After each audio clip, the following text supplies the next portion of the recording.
We're back, everyone, with another episode of Indie Reads Aloud. This is one of my favorite authors on the entire planet, Mark Love. He has been on the program many, many times because he keeps writing really spectacular books, and I love it when he reads out loud to me. And today, Mark is reading my favorite of the Jamie Richmond romance mysteries, and it is Fleeing Beauty. Mark, welcome back. Thank you, Diana. Always a fun time when we get together. I don't know who enjoys these more. Close race. I enjoy them more.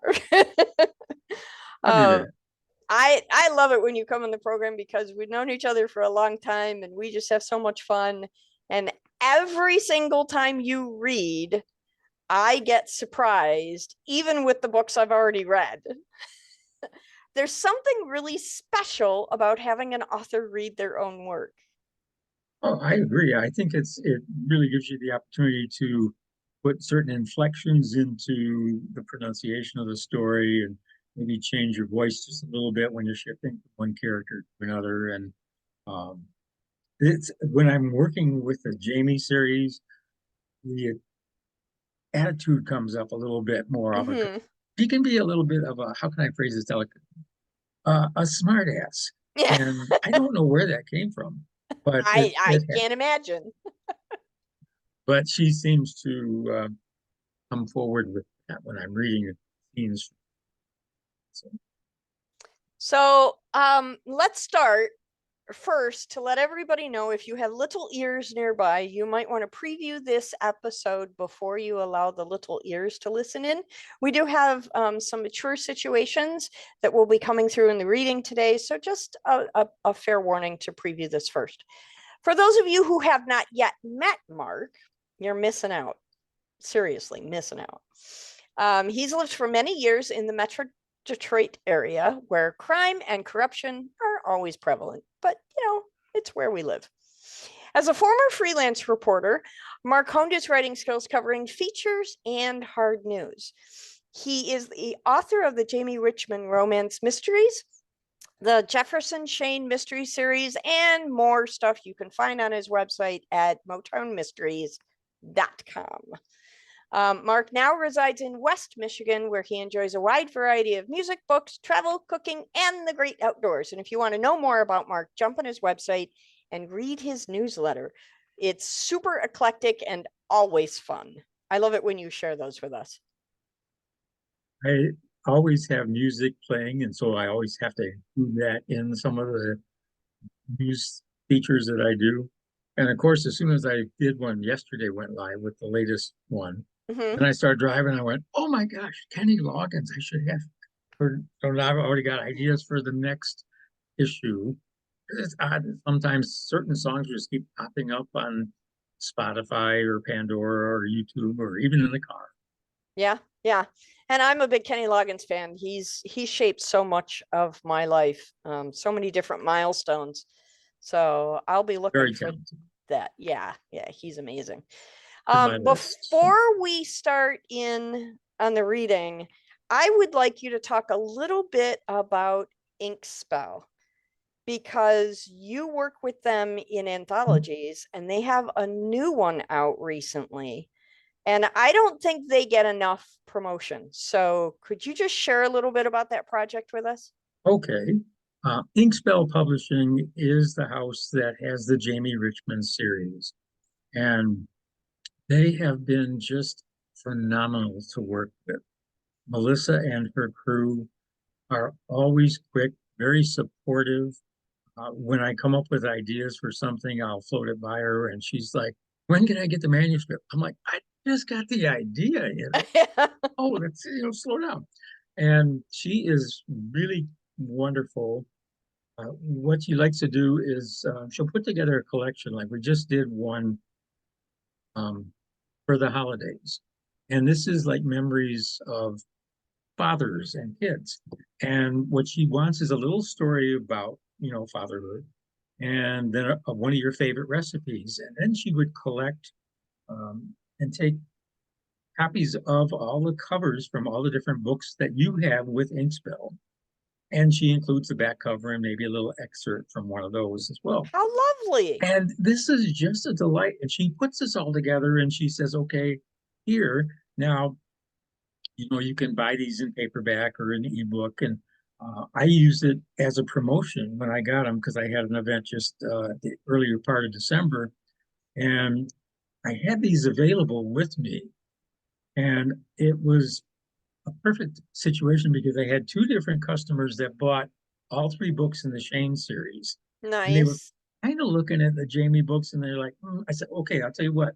And I gave them a copy of this collection as promo because not only does it have the story about me as a father and one of my favorite recipes, by the way,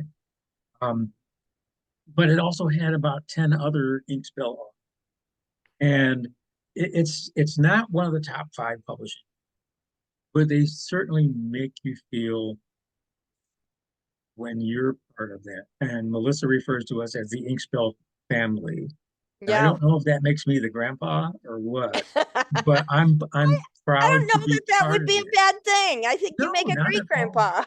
Not at all. And we have such a good time. And she is, as I said, she's very, very supportive and So always looking for where's a website where people can find them?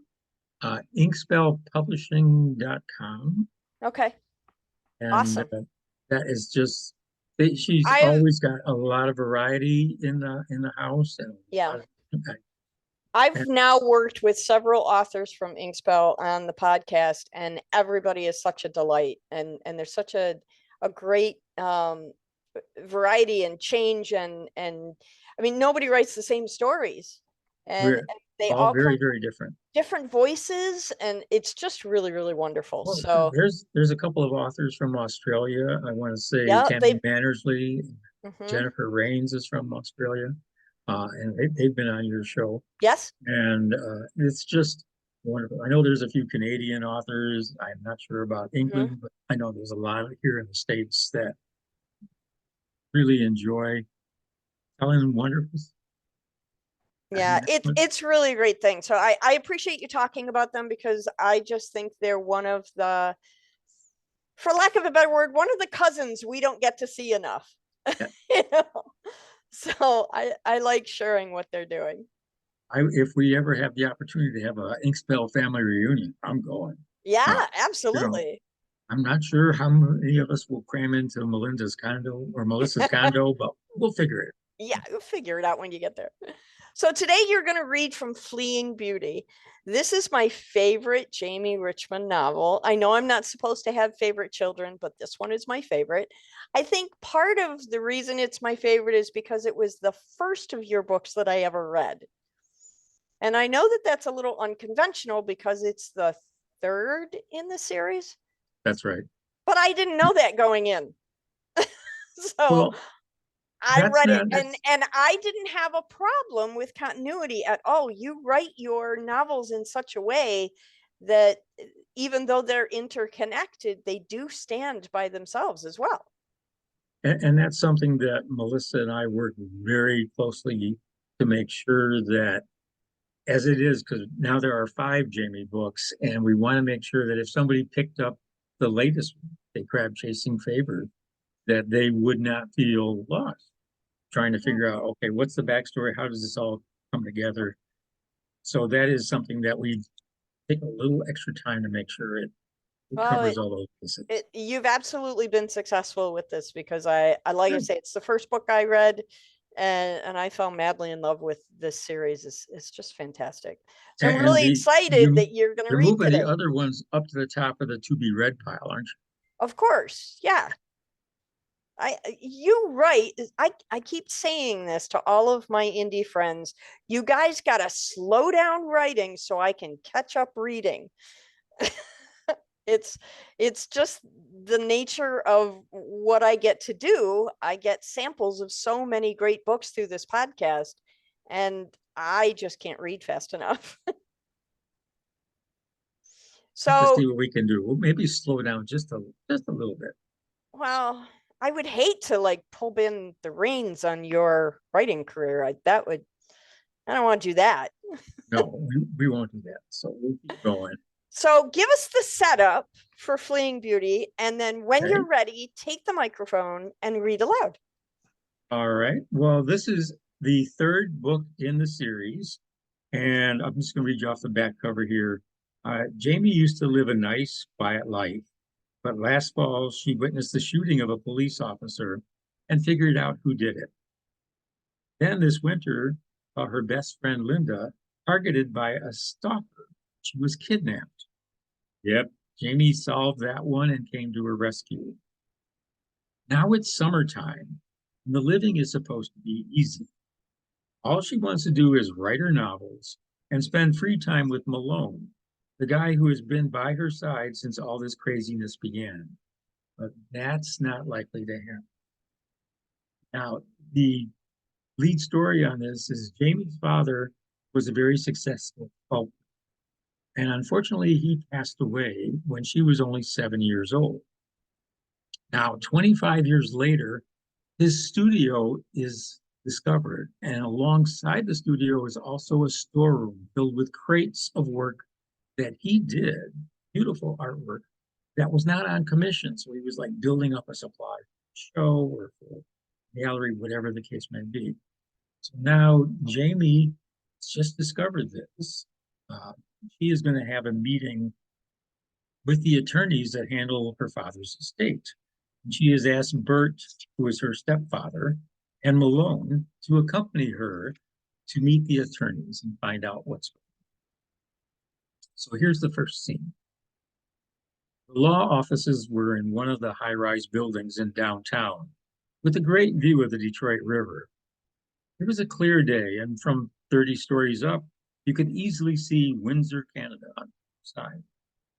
Pleasure craft were moving smoothly up and down the water. A couple of freighters were trundling by. I stood at the window of the conference room, admiring the view. I was too nervous to sit. Bert and Malone were talking quietly, sipping coffee from fine china cups. I don't have fine china. I have mismatched ceramic mugs. The conference room door opened. Two people walked in. One was a guy close to 60, sharply tailored black pinstripe suit with a dark burgundy tie. He was shorter than me, maybe 5'6". He was solid, not fat. Most of his hair was brown with streaks of gray at the temples. Although his hairline was starting to recede, give him credit for not attempting the dreaded comb over. I'm Lincoln Banning. This is my associate, Helen Gaines. I studied her for a moment. She looked barely old enough to drive. Helen was rail thin, with dark brown hair cut very short and close to her skull. I immediately pictured her as a tomboy, doing her best to prove herself in any competition. She was wearing a light business suit with slacks and an ivory-colored blouse buttoned. I wondered if the outfit was the standard uniform for the legal world. Bert made the introductions. I moved to the table, shook their hands, and sat on the edge of the chair between Bert and Malone. Jamie, I don't know if you recall, but I was a friend of your father. We met a couple of times at holiday party. You were very young, Jamie said. His voice was smooth and clear, like an actor on stage. I'm sorry, but I don't remember you. How well did you know Peter? We met when he was at the Center for Creative Studies. I was finishing up my undergraduate program and going to law school. By the time he graduated, I was already practicing estate law with a small firm. Is that your specialty? Wills and estates? Yes, it is. I didn't have the flair for criminal work. Helping people make plans for their families has always appealed to me. What about you? I directed this question at Helen.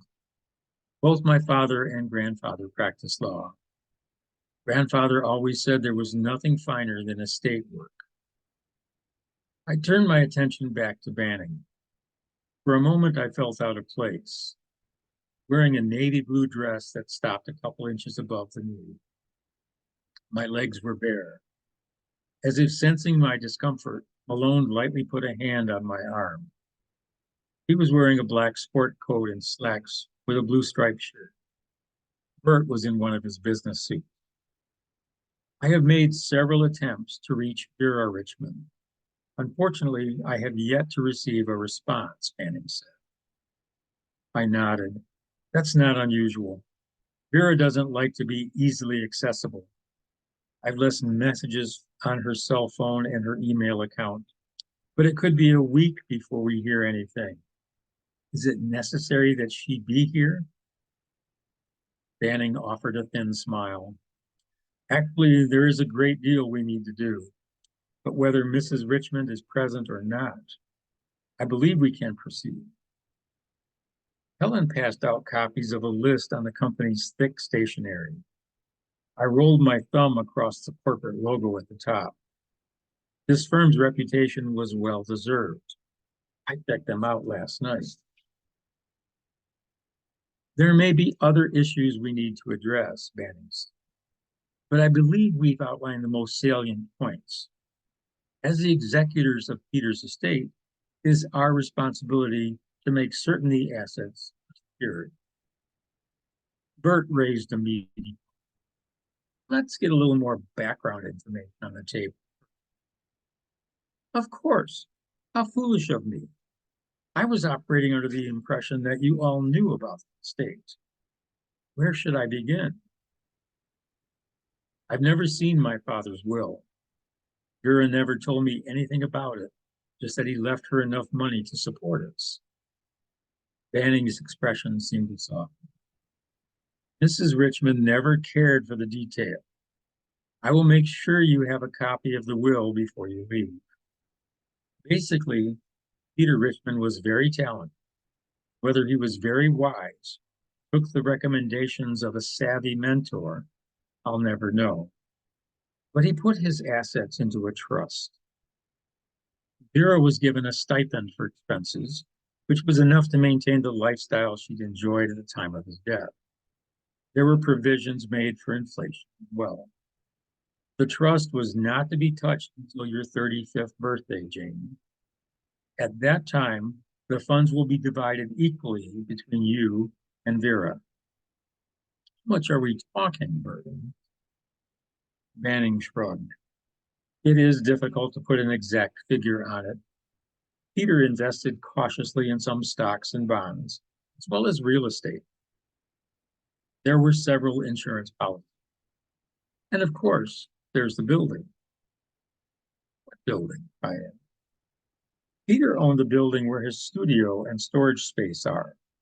I thought it would be a good idea to go there after our meeting so you can get a better sense of it. That was a brilliant move on his part. Malone had been calmly watching this exchange. Hasn't this building been vacant for more than 20 years? On the contrary, it's been utilized by artists since the late 70s. Peter bought it and kept one large studio for himself. The other spaces were divided up into galleries and studios. The rent payments were sufficient to cover the annual expenses for property taxes, utilities, and insurance. The only stipulation was that his studio was never to be used by anyone outside of his immediate family. That would be either Vera or you, Jamie. I shook my head. I can't draw stick figures. Let's talk about this list first. I understand Malone and I are here to support Jamie. Neither one of us has any claims beyond that. That is not a problem. Banning gave us a moment to review the items. After securing the building and the studio, the list included creating an inventory, documenting the pieces, getting appraisals done, and determining the best course of action for the estate. There were other items, such as press releases and interviews. I stopped reading when I got that far. Did you know about this storeroom before? I asked. No, I was as surprised as anyone. It's been years since I've been to the building. It's my understanding that Peter had a special wall constructed. I visited his studio a few times when he was working. He was secretive and clever. Why don't we go look at that building, Bertson? Fanning rose smoothly to his feet. That is a splendid idea. Okay, that's the end of the first scene. Now, in the second one, Jamie has recruited Malone and Ian, who is Malone's unofficial kid brother, to help unpacking the crates and create the inventory so everything can be appraised. They also have Peter's hard files for reference. They are taking pictures and videos of every piece of work that they unpack. Now, Jamie has also been dog sitting Logan, who is her best friend Linda's pup. He is on vacation. During walks with the dog, Ian has met Brittany, pretty girl who lives down the street. Scene 2. After Malone went to work Sunday, Linda and Vince stopped by. They both looked incredibly happy. The week in Montreal had done wonders for them. Logan practically did backflips when he saw Linda. She thanked me repeatedly for taking care of her guy. I declined an offer to join them for dinner.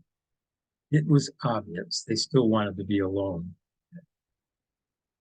Ian returned after 7. He unpacked his clothes, grabbed an apple from the refrigerator, and scowled at me. He slumped into a chair at the kitchen table. Logan's gone. Yes, Linda and Vince came home this afternoon. He gave me an exasperated look. But Logan's gone. Of course he's gone. He was only staying here because she didn't have time to put him in a kennel when they went on vacation. Ian's gaze went to the floor. He started bumping his foot against the table leg. I knew what was going on. He looked so sweet, I couldn't torment him. She's waiting for you. His head snapped up. What? Brittany is waiting for you. She stopped by before you got back. Told her Logan was gone, but that you were due any time. Why didn't you tell me? I just did. But I thought, without Logan, I didn't have a reason to go by there. He was so cute. I reached across the table and punched him in the shoulder. She likes you, Ian. Dog was just your wingman. Go see her. She likes me? Be home by 10. He bolted from the table. Halfway across the kitchen, he whirled around. Can I stay until 11? You've got an early morning. Let's make it 10. Come on, Jamie. How about just a little bit later? 10:30. It's my final offer. Ian stepped over and gave me a hug. Deal. With a bang, he was out the side door and jogged down the driveway. Monday morning, it was a sleepy trio headed downtown to the studio. We were taking 2 cars. Ian was slumped against the passenger door in my car, sound asleep. I wondered if he was dreaming of Brittany. Arriving downtown, Ian grabbed the cooler with our lunch and drinks. Malone and I followed. I unlocked the door and stepped inside. Ian entered and Malone swung the door shut, twisting the lock back in place. I was almost to the desk when I realized something was different. Before I could say a word, Ian dropped the cooler with a crash. It's gone. Spring Dance, the first sculpture we unpacked, the one that had graced the work table in the studio since that moment, was gone.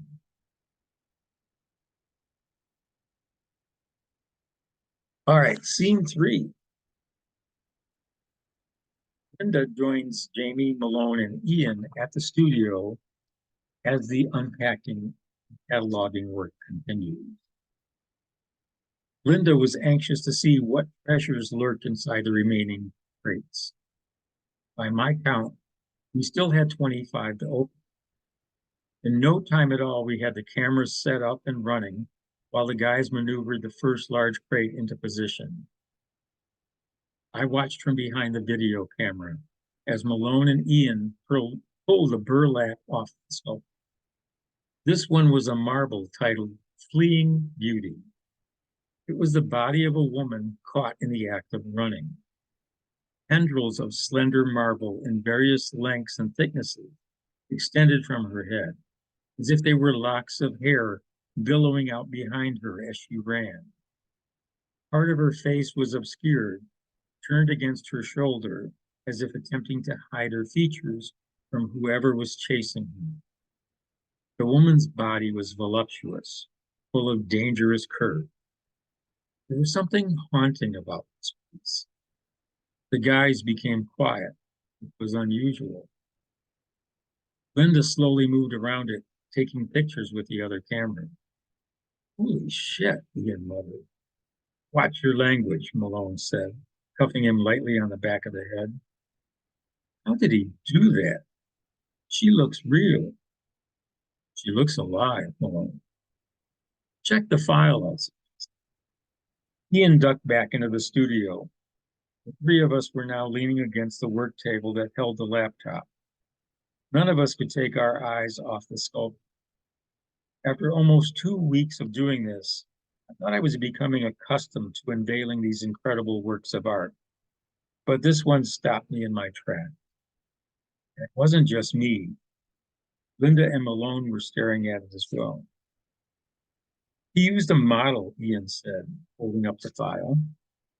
We spread the papers out on the work table. There were pictures of a woman standing in front of a drop cloth. She was blonde, with an impish smile on her face. She could have been in her early to middle 20s. Was it possible to tell how tall she was? Her figure was eye-catching, with a tiny waist and round hips. Most of the pictures showed her in a one-piece bathing suit. There was one where she wore a sheer negligee. There were shots of her standing on a pedestal, others with her arms outstretched, and still others where she was looking over her shoulder. In a couple of photos, he must have used a fan to blow her hair back from her face. She had bottle green eyes, very expressive. She's a doll, he said so. I wonder who she was, Linda asked. Pushing the pictures towards Malone, I started flipping through the other papers. There were sketches and notes in Peter's now familiar handwriting. Across the top of one page was a name, Meredith Bell. I showed it to Malone. He turned over one of the pictures and pointed. The same name was written on the back. I think this is the most beautiful thing I've ever seen, Linda said so. You'll get no argument from me. We stood there for another minute or so, just studying it. Finally, Malone gave his shoulders a shake and nudged the kid. Together, they moved the crate to the back wall and resumed work. Just after noon, we were taking a break when Malone's phone rang. He took the call, listened for a moment, gave a quick laugh, and winked at me. Ian popped open the cooler and began spreading food containers on the table. A minute later, Malone joined us. What's going on? That was Sergeant Roscom. He's in a bind. His wife misread his schedule and thought he was off tomorrow night. She got tickets for the whole family to a concert. It's their anniversary. So he can't go, Ian said around a mouthful of bagel. Friday and Saturday were my days off. Roscommon was off for Sunday and Monday. So he'll take Friday off and I'll take his Sunday. A weekend free? What will I do with you? I'm sure you'll think of something.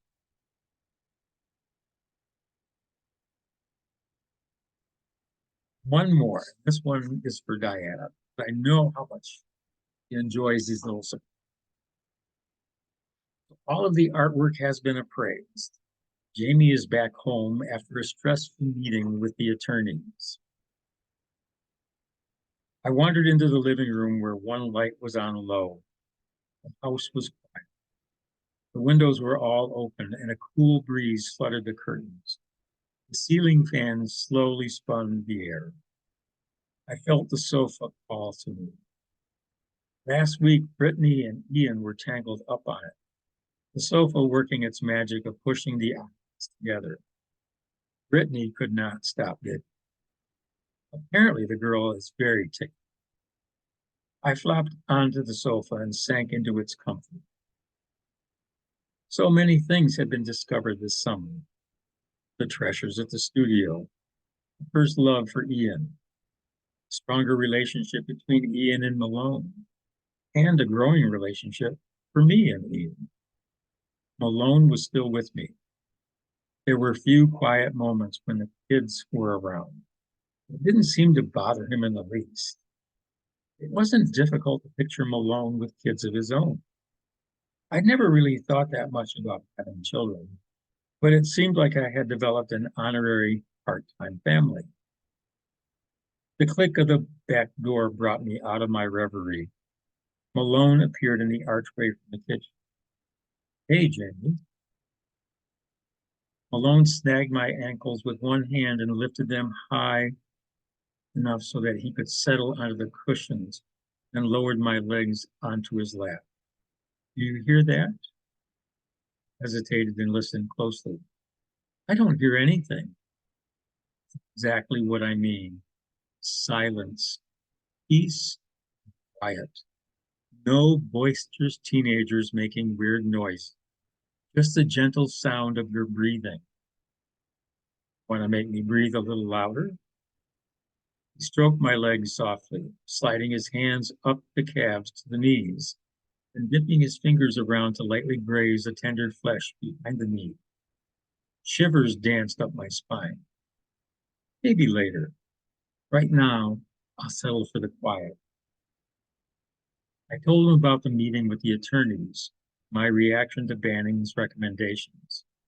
Malone's fingers hesitated in their efforts to rest my legs when I mentioned how much the collection was worth. $10 million is a great deal of money, Jim. I shrugged, wiggling my ass into the sofa cushion. His attention was getting me very aroused. That's in addition to the other assets already in the estate. So it appears I've fallen for a rich broad. I brought my head up from the pillow. Broad? Seriously, Malone, is there any part of my body that is broad? It's just an expression. I always thought I was more narrow than broad. Malone lifted my ankles high and yanked me closer so that my ass was now on his lap. He loomed over me, releasing my legs, and grabbed me around the waist. In a blink, I was now straddling him, my hair hanging down into my eye, as he drew me close for a kiss. Jamie, I think you're wearing far too much clothing. Flashing back to a similar interlude earlier this summer, I was only wearing what was visible, the shorts and the tank. Even in the dim light of the living room, I sensed Malone already knew this.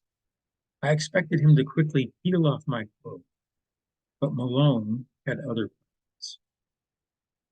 With one arm around my waist, he held me close.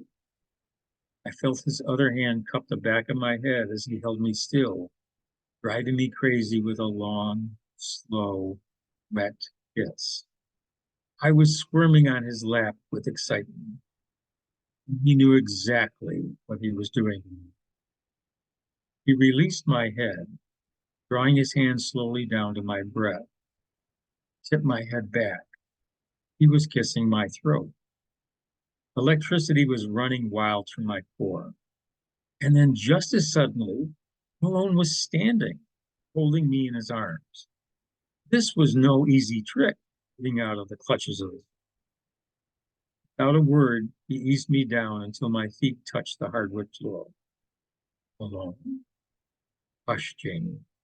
I want you to do exactly what I said. He stepped over and switched off the light. For an instant, I was nervous until I saw the mischievous sparkle in his eyes. He turned me around so that I was facing one arm of the sofa. Malone guided me back to the cushion, only now I was kneeling with my back to him. could feel the stubble of his beard lightly scratching my shoulder. He turned his head enough to inhale the perfume I splashed on when changing. It wasn't strong, but it lingered. I felt a tingling sensation race down my arms as Malone's hot breath warmed my shoulder blades. He tugged the tank top. Now his lips were slowly moving down the ladder of my spine. I couldn't move, even if I wanted to. A solitary fingertip slid down the back of my arm. He was barely touching me, but oh, baby, where he was touching, how he was touching, setting me on fire. He shifted lower. I felt the bottom of the tank top move up, exposing my stomach, the small of my back, and my ribs. I cried out in surprise when Malone nipped me with his teeth, lightly grazing the spot on my back where my kidneys were. Fingertip continued to graze my arm. I felt his lips move back to my spine. Then his fingernails were lightly scratching my legs while he continued to kiss me. I was shaking. The fingertip glided across the back of my knee. Malone, I can't stand it. Soon, Jamie, soon. And there you have it. The reason Mark Love is one of my favorite authors. I always got to have a little special part just for you. It's so much fun. It's so much fun. I know we've talked about this before, but it's one of those things that comes up every time I read a Jamie Richmond novel. Every time you read to me, every time I see you at an event, I want to know what Malone's first name is. So I need you to explain to me why it is you're keeping that a secret. Well, there are two Is parts. it just to torture us readers? No. As a kid, I got hooked on the old Robert B. Parker series, Spencer, Mm-hmm. and they never reveal Spencer's first name. And when I first started writing this series, um, Malone just basically says, I only use Malone. And in the first three books, Jamie was always trying to guess what his first name was, giving him different names every day that she saw him, and with the promise that if she ever guessed right, he would tell her. It's one of the fun little banters that you have going on throughout this entire book. Yeah. And it makes you giggle out loud when because you can hear them having this silly little conversation. Absolutely. And that was a lot of fun. And then near the end of this particular book, Amy decided that, you know what, just doesn't matter.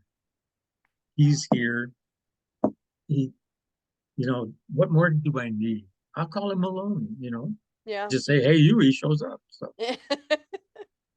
but I kind of like that, because it could be any number of names. And I may still someday come forward and just actually tell everybody what his real first name is, Right.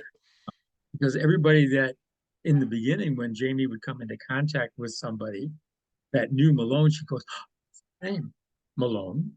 No, I mean, that's by. Yeah. So it seemed like it worked out well. It's a backstory that just constantly tickles my imagination. Because with every exchange between these two characters, I do what Jamie does. I go through my head and think about, well, okay, so what is his real first name? Mm-hmm. And why would he be hiding it? Or why doesn't he think it's important enough? Or is there some really big mystery secret? Or is his name just simply so normal, for lack of a better word, that he doesn't think that it warrants any attention? I keep running through all these various scenarios, and given what page I'm on in one of your books at any moment, my opinion of it changes. Well, it's kind of like the original MacGyver series with, I think it was Richard Dean Anderson or something like that. He never used, they called him Mac or Malone or MacGyver. That's what they did. And that worked for the majority of the series, and most people just kind of went with it. And it's interesting because I do pretty much the same thing with the other series with Shane. Jefferson Chene is the name, but the majority of the characters refer to him as Shane. Mm-hmm. Even Simone, the young lady that he's dating, refers to him as Shane the majority of the time, unless it's something very I think it's a fun little homage to the James Bond series from Ian Fleming. long. Shane, Yeah, everybody just knows him as Bond. long. Super secret. It works. Well, in high school, I went to, all right, I will admit, I went to an all-boy Catholic high school, and Yeah. several of the instructors, the teachers that were there, only referred to the students by their last name. And most of them were, yeah, okay, fine. But there was one biology teacher who loved to, he'd be walking up and down around the classroom and he'd be asking a question and he'd be looking at this way, but he'd call on somebody on the other side of the room. And he was one that always used last name until the first time he did it with me. Because I don't even remember what the question was, but he's looking over here at Baker and he says something like this and goes, "Hey, what do you think?" And love. And I piped up, "Yes, dear." And the whole room lost it. And then he turned and looked at me and says, "We're going to have to do something about that." And I said, "Ye?